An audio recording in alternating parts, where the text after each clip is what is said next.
Hi, everyone. Yesterday was Father's Day. Happy Father's Day to those who celebrate.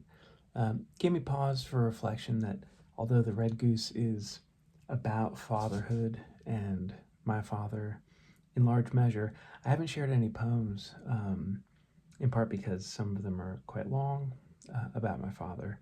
Been trying to share social media worthy stuff, so shorter, a little more fun. But I decided it's time to share one called Head of Steam. Head of Steam. The creek is a torrent tonight, pleased to be fulfilling its promise.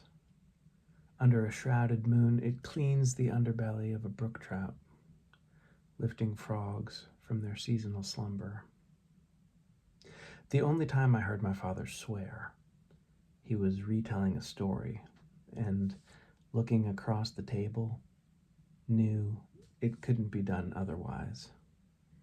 "God damn it to hell," he exhorted, slapping the top of the table and struggling to inhale for laughter.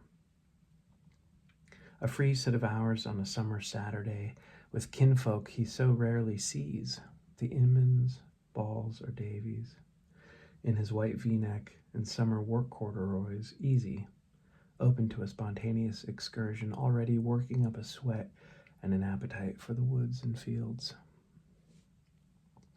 Now he walks to the kitchen with a carved set of wooden canes, the soulfulness in the body always present, but profoundly impaired, his handsome mouth limed into the shape of a fly trap.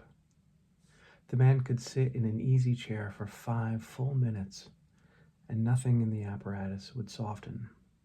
Neither the psyche nor the lungs and heart would calm, not during one of these swing hours. Nearly a century of elocution, dimmed for an afternoon or a day as today, then recovered, wondrously, brisk, lucid, and wise. Morning's good.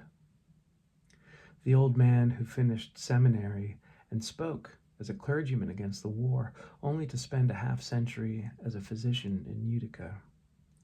A shift like that in the creek tonight, refining algae in the northern watershed.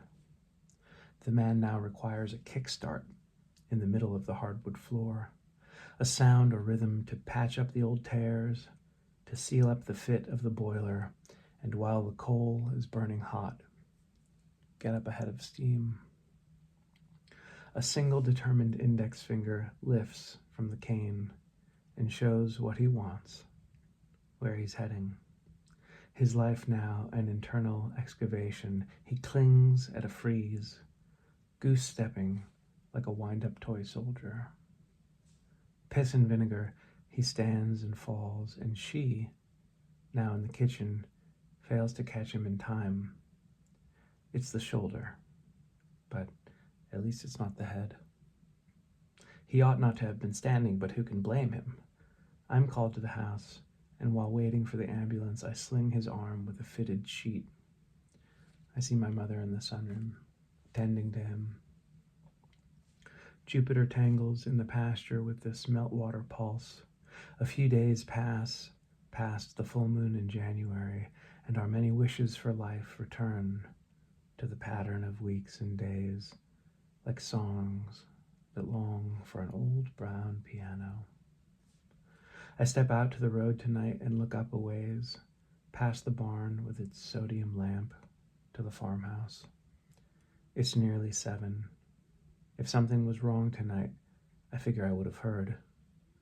In this darkening light, I see the lines of my father and his face, awash in the starry recessional of January, the torrent of the creek that runs through the pasture beckoning him from his easy chair, once again, outdoors.